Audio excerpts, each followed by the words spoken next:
अबोली या मालिकेच्या 1 जानेवारीच्या भागामध्ये अबोलीच्या हातामध्ये कार्तिकीचे फोटो, कार्तिकी आणि बहुरूप्याचे काही लेटर हे सगळं लागल्यावरती अबोली तो बॉक्स बंद करते आणि तो बॉक्स घेऊन ती हॉस्पिटलच्या दिशेने यायला लागते। तोपर्यंत बहुरूपी इकडे सांगायला येतो की 12 नंबरची पेशंट तिच्या रूममध्ये नाही आहे। मग नर्स ताबडतोब डॉक्टरांना सांगायला येते की 12 नंबरची पेशंट गायब आहे। तिकडे अंकुश आणि डॉक्टर बोलत असतात। अंकुश म्हणतो 12 नंबरची पेशंट म्हणजे अबोली। मग डॉक्टरने अंकुश ताबडतोब 12 नंबरच्या वॉर्डमध्ये जायला निघतात। रमा पण धावत येते। तिघही जण 12 नंबर वॉर्डमध्ये येतात आणि पाहतात तर काय, अबोली ऑलरेडी तिच्या बेडवरती असते। बहुरूप्याचा डाव अचूक फसलेला असतो। तो विचार करतो आत्ता तर ही अबोली बाहेर होती आणि आत्ता कुठे गेली आणि अचानक इकडे आली सुद्धा। रमा म्हणते अबोली कशी आहेस? त्यावरती डॉक्टर म्हणतात काय नर्स, चुकीची माहिती देताय। नर्स सांगते आपल्या सफाई कामगारांनी जे सांगितलं तेच मी सांगितलं सर, सॉरी, म्हणजे मी आधी पाहिलं नाही, माझी चूक झाली असं म्हणत आता इकडे नर्स सॉरी म्हणते। त्याच वेळेला अबोलीला अंकुश म्हणत असतो अबोली तुझी तब्येत कशी आहे? अबोली म्हणते सर मला तुम्हाला काहीतरी महत्त्वाचं सांगायचं आहे। अंकुश म्हणतो बोल ना अबोली। अबोली म्हणते सर तुम्ही बसा इथे। यावरती रमा म्हणते अबोली तू आधी टिफिन खाऊन घे बरं। यावरती अबोली सांगते मला टिफिन खायला नको आहे, मला आधी सरांशी बोलायचं आहे। त्यावरती रमा म्हणते मी टिफिन न विसरले बाहेरच, मी टिफिन घेऊन येते। रमा टिफिन आणायला जाते। त्यावेळेला अंकुश म्हणतो अबोली काय झालं, बोल ना अबोली काय झालं बरं? यावरती अबोली म्हणते काही नाही अंकुश सर, तो बहुरूप्याने बॉम्ब आणलेला आहे। त्या बहुरूप्याने बॉम्ब आणलाय पण अंकुश तिच्याकडे लक्ष देत नाही। अंकुशला महत्त्वाचा कॉल येतो आणि अंकुश बोलण्यासाठी जातो। तितक्यात रमा येते। अंकुश रमाला म्हणतो मला ना ते फॉरेन्स एलिगन्सचं जे प्रॉब्लेम झालाय त्यासाठी बोलवलेलं आहे, म्हणून मी तिकडे चाललोय। अंकुशला अबोली थांबवते पण अंकुश काही थांबत नाही, तो निघून जातो। मग रमा अबोलीला घास भरवत असताना अबोली म्हणते आई याच्या खाली एक बॉक्स आहे। बहुरूप्याने त्या बॉक्समध्ये खूप काही ठेवलेलं आहे, तुम्ही आत्ताच्या आत्ता तो बॉक्स काढा बरं। त्या बॉक्समध्ये ना बहुतेक बॉम्ब आहे, त्याने मला सांगितलंय की याच्यात बॉम्ब आहे म्हणून, आई तुम्ही तो बॉम्ब काढा असं म्हणत अबोली तो बॉम्ब काढण्यासाठी सांगते। तितक्यात तिथे नर्स येते, अबोलीला औषध देते, अबोलीची तब्येत चेक करते आणि निघून जाते। तितक्यात अंकुश येतो आणि अबोली म्हणते सर त्याच्या खाली बॉक्स आहे, बघा तुम्ही बघा त्यात बॉम्ब आहे असं म्हणत अबोली काही ऐकायला तयार नसते। ती बॉम्ब काढण्यासाठी अंकुशला सतत सांगत असते।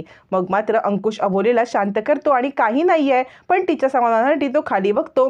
तो बॉक्स असतो, अबोलीने कार्तिकीचे फोटो, लेटर आणि या सगळ्या गोष्टी त्या बॉक्समध्ये ठेवून तो बॉक्स आपल्या बेडखाली ठेवलेला असतो आणि ते अंकुशला त्याच बॉक्समधून ते पाहायला सांगत असते। अंकुश तो बॉक्स उघडतो, पाहतो तर काय त्याच्यामध्ये फक्त औषधाची सामान असतात, म्हणजे हॉस्पिटलमधलं सगळं सामान असतं। अबोली पॅनिक होते की मी तर याच्यामध्ये बहुरूप्याने सगळं जे कार्तिकीबद्दलचं मटेरियल ठेवलेलं आहे ते आणलं होतं, मग अचानकपणे हे असं कसं झालं? अबोली खूपच एकदम हादरते की हे काय होते? अंकुश म्हणतो अबोली कुठे आहे बॉम्ब? याच्यामध्ये तर सगळं ना हॉस्पिटलचं सामान आहे, तुझा काहीतरी गैरसमज होतोय अबोली असं म्हणत अंकुश अबोलीला आता पाहत बसतो। पण त्याच वेळेला अंकुशच्या लक्षात येतं की अबोली सुद्धा आपल्यासारखाच हा बॉक्समधून जरा आश्चर्यचकित झाले, नक्कीच काहीतरी गडबड आहे।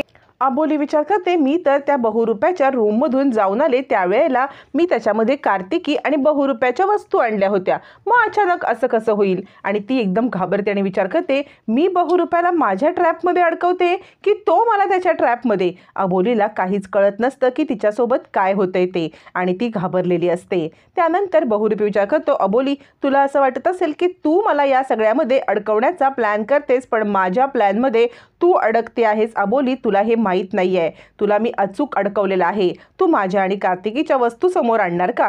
तुला काय वाटतंय की मी या सगळ्या प्लॅनमध्ये अडकवीन? मी ऑलरेडी प्लॅन केलेला होता आणि हॉस्पिटलमध्ये तुला मदत करायला कोणी जर असेल तर हॉस्पिटल हा तुझा बालेकिल्ला असेल, तर तिथून मला तुला बाहेर काढायला पाहिजे, कारण माझ्या आणि कार्तिकीबद्दलची एकही गोष्ट तुला समजता कामा नये असं म्हणत बहुरूपी तो बॉक्स उघडतो। त्याच्यामधला कार्तिकीचा फोटो, त्याचा आणि कार्तिकीचे गॅदरिंगमधली पहिली भेट, कार्तिकी लिहिलेलं त्याने पहिलं लेटर, एक एक करत सगळं तो आता जाळायला सुरुवात करतो।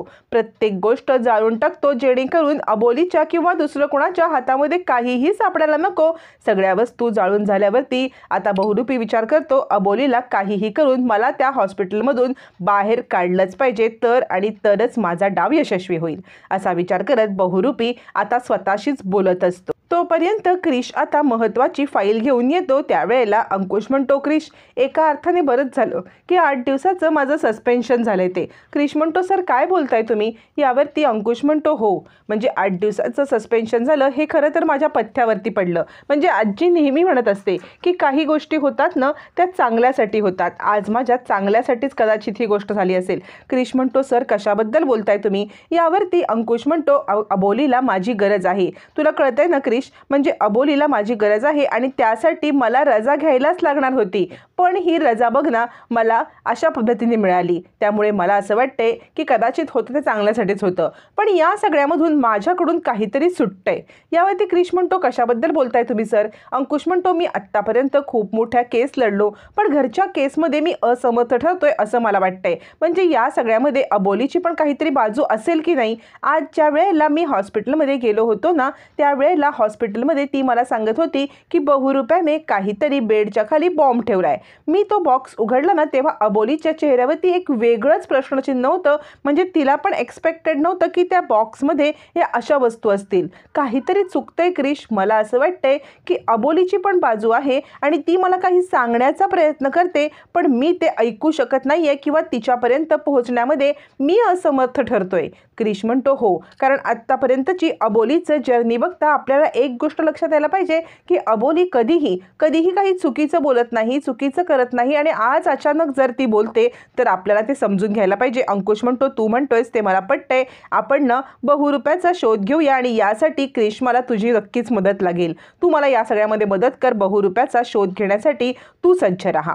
असं म्हणत अंकुश आता क्रिशला बहुरूप्याच्या मागावरती पाठवून स्वतः आता अबोलीला भेटायला जातो, जेणेकरून अबोलीची जी काही बाजू आहे ती समजून घेण्यासाठी, अबोली काय सांगण्याचा प्रयत्न करत होती ते समजून घेण्यासाठी. मग क्रिशच्या बाईकवरती अंकुश हॉस्पिटलला येतो. हॉस्पिटलला आल्यावरती अबोलीला अंकुश म्हणतो तू मला काहीतरी सांगण्याचा प्रयत्न करत होतीस ना अबोली? अबोली सांग बरं काय आहे तुझ्या मनामध्ये? तू मला सगळं स्पष्ट सांग. यावरती अबोली विचार करते सर इतक्या आत्मीयतेने विचारतायत, मला सगळं सांगण्याची इच्छा झालेली आहे. आणि ती म्हणते सर मी ना ज्या वेळेला तुम्ही इकडे आलात तेव्हा मी इथून बाहेर पडले होते. अंकुश म्हणतो बाहेर पडून तू गेली कुठे होतीस? त्यावेळेला अबोलीच्या लक्षात येतं की बहुरूपी आपला पाठलाग करत आहे आणि आपल्यावर नजर ठेवून आहे. मग अबोली विचार करते आत्ता जर का मी बरी झाले हे ह्यांना सांगायला बसले तर हा बहुरूपी काहीतरी कारस्थानं करेल आणि मला इथून बाहेर काढण्याचं काम करेल. त्यामुळे मला आता शांतच बसून करायला पाहिजे. आणि अबोली म्हणते सर तुम्ही ज्या वेळेला इकडे यायच्या आधी ना इथे एक वाघ आला होता, वाघ. असं म्हणत अबोली आता वेड्याचं नाटक करायला लागते आणि सांगते तो वाघ आहे ना, तो वाघ इकडे माझ्या समोर आला. मग मी त्या वाघाचा पाठलाग करत खूप पुढपर्यंत गेले. वाघाचा पाठलाग करत ज्या वेळेला मी पुढे गेले तेव्हा मला समजलं की तो वाघ त्याच्या बिळात गेलाय. असं असंबद्ध काहीतरी आता अबोली बडबडत असते, जेणेकरून अंकुशला पण संशय नको आणि बहुरूप्याने त्रास द्यायला नको. अंकुश म्हणतो अबोली तू शांत हो. बहुरूपी विचार करत असतो नक्की हिचं चाललंय तरी काय. अंकुश तिला सांगतो ऐक तरी. यावेळेला अबोली म्हणते तू कोण आहेस, चल जा इकडून. आणि ती अंकुशला मिळेल त्या वस्तूने मारत असते, पण त्या वस्तू एकदम हलक्या असतील याची ती काळजी घेते. अचानक हातामध्ये एक स्टीलचा ट्रे येतो, पण अबोली तो ट्रे खाली ठेवते. त्यावेळेला अंकुशला गडबडीमध्ये ही गोष्ट लक्षात येत नाही. तिकडे डॉक्टर येतात, नर्स येतात आणि अबोली सावरतात आणि आता नर्स आणि डॉक्टर येऊन अबोलीला बेडवरती झोपवतात, तिला शांत करतात, अंकुशला तिकडून जायला सांगतात. पण त्यावेळेला गडबडीमध्ये जरी अंकुशच्या गोष्ट लक्षात आली नसली तरी अंकुश घरी येतो आणि त्याच गोष्टीचा विचार करत बसतो. घडलेली सगळी घटना डोळ्यासमोरून तो आता एखाद्या चित्रपटासारखी घालवत असताना त्याच्या लक्षात एक गोष्ट येते की अबोली वेडी नाहीये. अबोली आपल्याला वेडे बनायचं नाटक करते, पण हे नाटक का करते हे सुद्धा आपल्याला जाणून घेतलं पाहिजे हा अंकुशच्या मनामध्ये विचार येतो. आणि आता अंकुश त्याच दृष्टीने विचार करायला लागतो, कारण त्याच्या लक्षात येतं की ज्या वेळेला अबोली आपल्याला मारत होती तेव्हा ती कोणतीही अशी हार्ड वस्तू किंवा आपल्याला लागेल अशी वस्तू घेत नव्हती, तर ती आपल्याला न लागणाऱ्या साध्या वस्तू घेत होती. आणि तितक्यातच डॉक्टरांचा कॉल येतो, अंकुश सर तुम्ही आम्हाला 2 मिनिट भेटायला येऊ शकता का? अंकुश म्हणतो हो मी ताबडतोब निघतोय. असं म्हणत अंकुश आता ताबडतोब जायला निघतो. आणि आता त्याच वेळेला इकडे बहुरूपी हे सगळं ऐकत असतो. बहुरूपी ऐकत असतो जे काही चाललंय ते सगळं त्याच्या नजरेसमोर चाललं असतं. अंकुश ज्या वेळेला अबोलीला भेटायला येतो तोपर्यंत अबोलीचा हॉस्पिटलमध्ये मदत करणारा मित्र अक्षय तिकडे आलेला असतो. असं अबोलीला वाटतं आणि ती म्हणते अक्षय काय रे अंकुश सर इकडे आलेत का असं विचारत असता तो अक्षय नसून बहुरूप्याने अक्षयचं सोंग घेऊन तिकडे आलेला असतो। म्हणजे हाच अक्षय अबोलीचा इथला साथीदार असतो।